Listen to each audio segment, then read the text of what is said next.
नमस्कार, मेरो नाम टेकबहादुर बानिया छेत्री, कुस्मा नगरपालिका 14, काउले, बानियाटोल साबिक वार्ड नम्बर 9। म यो काउले गोरेटो बाटोको अध्यक्ष, ओडाको ओडा संयोजक पनि, र म अध्यक्ष,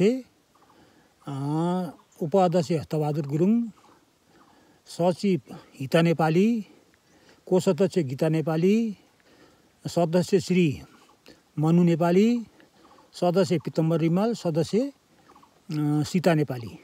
हामी चाहिँ गोरेटो बाटोको समिति र कुस्मा नगरपालिका 14 वडा नम्बर 14बाट छुटिएको 1,50,000 मा 1,34,660 रुपियाँ हामीले पाएका थियौँ र सहयोगदाताबाट हामीले 1,49,453 रुपियाँ हामीलाई सहयोगदाताले सहयोग गर्नुभएको थियो।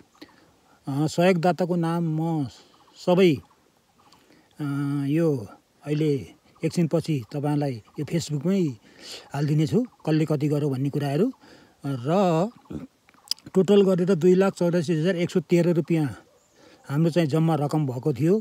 ओडाबाट आएको र सहयोगदाताले सहयोग गरेको रकम गरेर 2,84,113 रुपियाँ। त्यसबाट चाहिँ हामीले खर्च चाहिँ हामीले यो खोलाको पाखाको 90 मिटर, स्कुलभन्दा मुनतिरको के अरे 40 मिटर, यहाँ गुन्द्रुमेको 20 मिटर गरेर 150 मिटर, लगभग 150-55 मिटर बाटो ढुङ्गा छापेर, सिँढी छापेर, ढुङ्गाको 1 मिटर चौडाइ ढुङ्गा छापेर चाहिँ त्यो बनाइयो। त्यसमा खर्च हाम्रो 2,15,500 रुपियाँ खर्च भएर 68,613 रुपियाँ हामीसँग रहेको छ। त्यसले फेरि हाम्रो पितम्बर रिमालको घरभन्दा यतापट्टि हामीले चाहिँ बाटो बनाउँदैछौँ र सहयोगदातालाई हाम्रो चाहिँ वडा अध्यक्ष कुस्मा नगरपालिका 14 वडा अध्यक्ष रुद्रमोहन रिमाललाई धेरै धन्यवाद छ।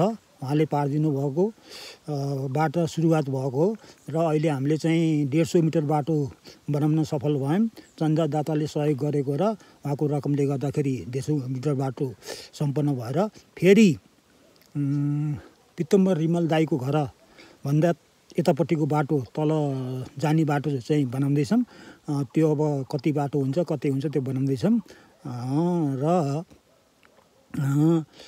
सबै चन्दादाता सहयोगदातालाई धेरै धन्यवाद छ। र अरू पनि सहयोग गर्न इच्छुक हुनेहरूले मेरो फेसबुक आइडी हो टेकबहादुर बानिया छेत्री, उहाँ मलाई चाहिँ सम्पर्क गरेर पठाउनु होला। र हाम्रो समिति सबैलाई मेरो तर्फबाट धेरै धन्यवाद र चन्दादातालाई पनि मेरो मुरी धन्यवाद छ। तपाईँले चाहिँ मैले चाहिँ कसले कति चन्दा दियो यो चाहिँ मैले यही फेसबुकमा हालिदिन्छु, हेर्नुहोला। र हजुरहरूलाई धेरै धन्यवाद दिँदै अरू पनि केही सहयोगदाताले सहयोग गरिदिनु हुन अनुरोध गर्दै मेरो यो 2-4 शब्द यहीँ नै टुङ्गाउन चाहन्छु। हस्, धन्यवाद, नमस्कार, जय नेपाल।